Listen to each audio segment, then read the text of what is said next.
In deze reeks afleveringen laten we u vanuit vogelperspectief de veranderingen en ingrepen zien in het gebied tussen Blitterswijk en Wansum.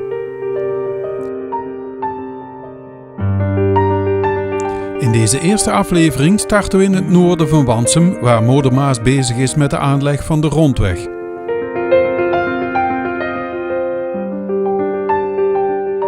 We stijgen op vanaf de Gouverneur Hoebestraat, die vanaf basisschool De Paddepoel richting Gijsteren loopt.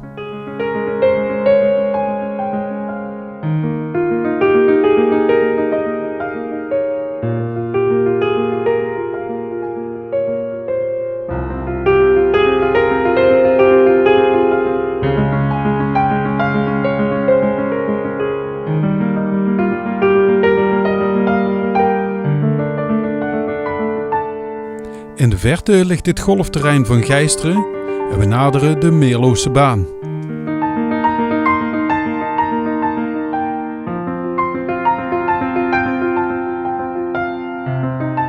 Een maand geleden is daar een nieuwe fietsersbrug geplaatst.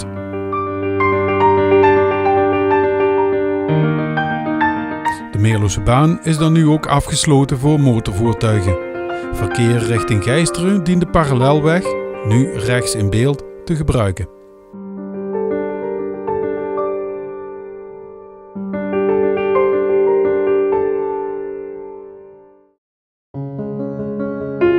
Als we opstijgen vanaf het Lange Ven is te zien hoe de parallelweg naast de rondweg al gebruikt wordt en zien we de fietsersbrug vanaf de westkant.